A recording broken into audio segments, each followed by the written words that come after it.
What is wrong with this hobby? I think we're late again. There are some things that make absolutely no sense whatsoever. Topics that you would think would be clearly the most obvious topics that most people would agree on.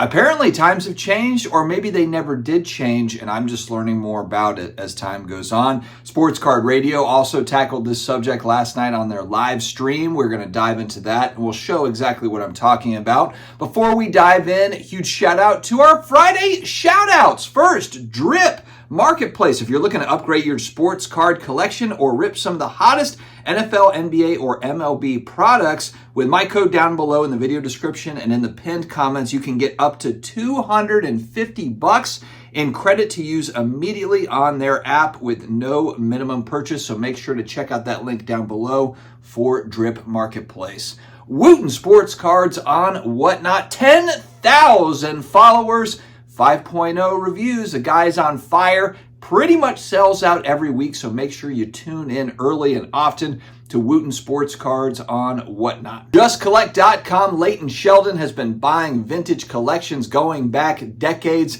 If you're looking for a good price for your collection, you want to make sure to go on to JustCollect.com. I'll put a link in the video description as well to take you there to where you can get an appraisal on your collection. They will take good care of you there at JustCollect.com. And last but not least, we've got Jay Duck and Cards on IG. Buying, selling, trading, all the awesome non-sports, especially the vintage stuff. Got some wicked vintage Disney cards. If you're a vintage baseball card collector, football card collector, check this out. Maybe you want to get into some other type of vintage cards. There's all sorts of pop culture goodness. Reach out to him. He's happy to answer any questions and, of course, has great stuff for sale. All right, I'm glad to see that the topic of card care, card cleaning is still in the news. Somehow, I don't understand it. This is a polarizing topic where people actually don't agree on what seems to be one of the more obvious things. This is the same as when I was talking about selling unauthenticated autographs on eBay. I got all sorts of people fired up about, oh man, unauthenticated autographs, that's a huge business. That's a fun business. I get the TTM part. I understand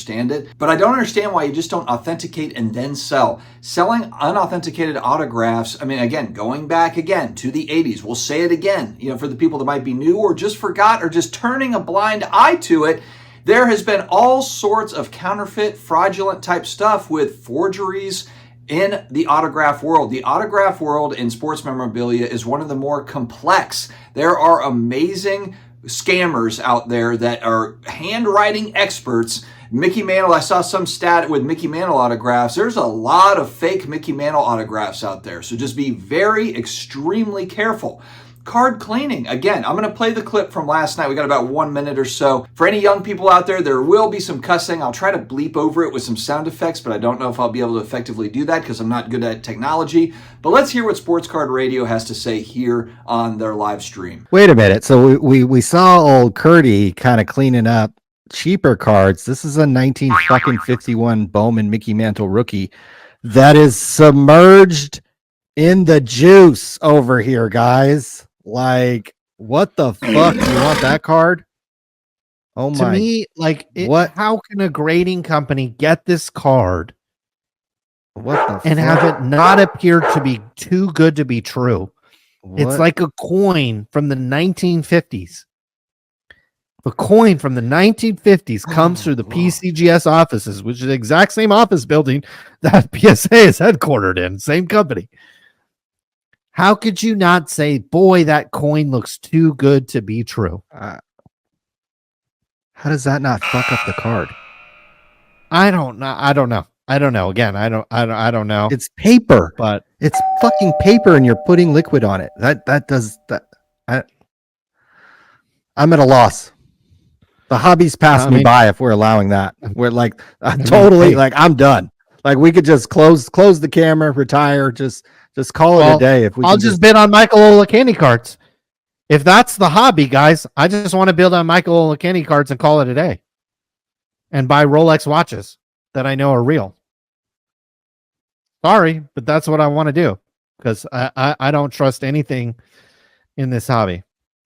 If this is doesn't look like a chemical scientist to me, doesn't look like somebody that.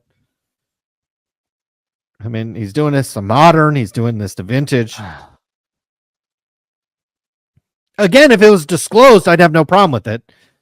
If it was disclosed, Mickey Mantle, PSA 8, cleaned, got no problem with it. But none of this is disclosed. None of this is disclosed. Well, there's a reason for that. So as they said here, this is not necessarily just common cards or a $5 card. This is a 51 Bowman Mantle rookie card. This is a top 5 most important card in the entire hobby. The entire hobby. What is the value add from a card cleaning company? Any of them, take a pick on any of those. What's the value add for the end collector, the end buyer for this thing? How would you sell that to somebody on the buying side? Hey, I've got amazing news. You are going to buy a card that we've helped make nicer, and granted, you will pay a premium for it, whether you're buying it ungraded, or if you are buying it graded, it probably should be a 2 or a 3, but now, due to us kind of doing our magic, you're going to pay 5 or 6 or maybe even higher. Maybe it's just one grade. You're going to pay a 4 instead of a 3 or a 2.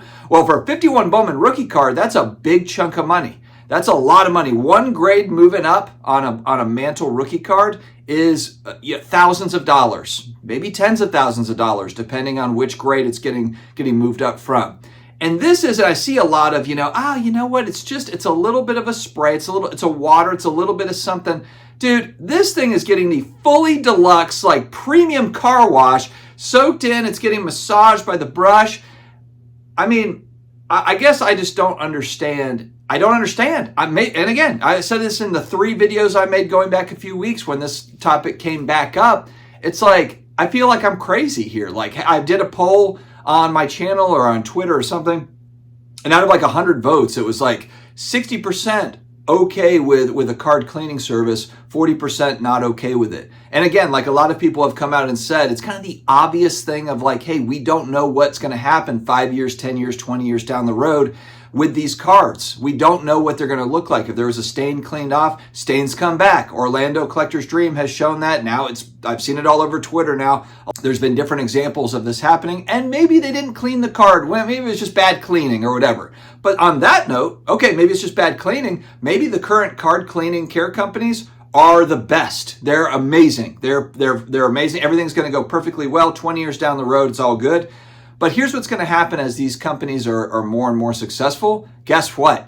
More companies are going to pop up. More cleaning companies are going to pop up, and it's just inevitable. It's just a matter of time before this is more and more in the news of cards getting screwed up that made it into slabs because we need to get that short-term money. We need to, get one over on the next person and get that short-term money, and it's going to end up backfiring.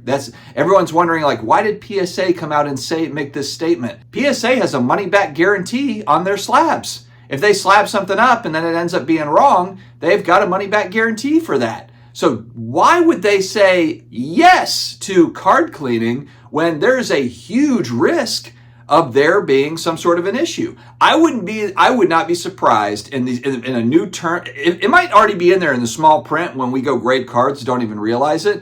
I wonder though if there's going to be some added language in when you send cards in to get graded. If it's going to be, hey, if there's been any cleaning done to this card, we are not liable whatsoever for it. I made a really basic analogy going back again a few weeks. A Michael Jordan 86 Fleer rookie card is a card that I want. It's a card that I want to own. Let's say I'm going to buy a 5 because I'm not buying a 10. I'm not buying 8, 9, 10. Hell, I'm not buying any high grade vintage at all. Not that the Fleer Jordan rookie card is a vintage card, but I'm certainly not buying high grade stuff for any of this. And you have 2 5s, graded 5s sitting in front of you, and you have the knowledge. The dealer says, hey, just want you to know this one was cleaned to get the 5. This one was not cleaned to get the 5. What is the obvious reaction from every single consumer / buyer that is looking at that thing? It is going to simply be, okay, great, I'm interested in both, but I'll give you $1,000 less for this one since it's been cleaned, or $2,000 less, or whatever. Or it's, I don't want that one at all, I want the one that's not been cleaned. And this is the most obvious thing ever. So I don't understand how there's any real debate about it. There is only one benefit, and it is to the immediate seller. It's to the seller right now to make money now, and then they're gone. They're out of this thing. The only thing they care about is that transaction, and then it goes and gets transacted down the line, and it's gone. And that's it. And I think that's what kind of bothers me the most is really the motivations behind this. I think there's just kind of like this thought, like the thing that's hilarious to me is this thing is like, do you honestly think that, you know, the majority or any of, I would even argue any of the customers, what percentage of the customers get this done and then have it, you know, oh, now I've gotten that done, I can display that now and I'm loving it. You know, I'm loving it. You know, I got it cleaned and now it looks beautiful and I'm displaying that and I'm looking at it. How many are those collectors and how many are people that are cleaning to sell immediately? How many? I bet it's 95 to 99% are here to sell immediately. So again, I don't get it. I know, look, I'm the idiot that's probably on the outside of this. I'm one of the 20 or 30% that thinks that this is nuts and could have some actual long-term consequences. Everybody else knows more than I do and is not worried about this whatsoever. I don't get it. I know I'll get in the comments below people defending Card Care. Look, I'm sure the card care companies, they actually do care. I'm sure that they actually want to do a good job for their customers and all of that. It's just the long-term effects. It's not knowing what's cleaned and what's not been cleaned. Again, on the buying side, do you care? Because I know on the selling side, these people don't care. If you're a long-term buyer of a card, again, just a very, very simple analogy. Do you pay just as much for a card that you know has been cleaned? Do you pay the same price for that as one that has not been cleaned? I think that a lot of people won't. I think a lot of people wouldn't. Maybe some would. I think a lot of them wouldn't. I'm one of those people. I'm one of those people that if I know that it's been restored, if it's been cleaned, whatever, if it's been repaired, I might still buy the card, but I'm not paying the exorbitant premium that comes with it. And you might say, oh, well, that's a problem with grading. Even ungraded. You know, you could be buying a beautifully cleaned, restored, ungraded card. Do you think that you're going to get that card at the National? I remember, look, I was going to buy my Bart Starr rookie card. There was graded copies, and I was looking, I was like, you know what? I'm going to try to buy a nice ungraded copy and just grade it myself. Well, guess what? Dealers are smart, and dealers will say, hey, look, this thing is in great shape, and they try to sell it to you, that raw copy, for the same price as what it probably would be in a 4 or 5 or 6 or whatever. So it's not as if you get some sort of a break. You know, if someone makes a really nice raw card, you know, look great on the, I'm going to use vintage as an example here, but it could be anything. And it's a great, it's, you know, you look at it, isn't it ironic that people, they look at an ungraded card, man, that looks clean.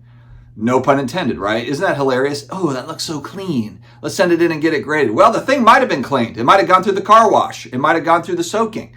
You know, it might have gotten the massage treatment.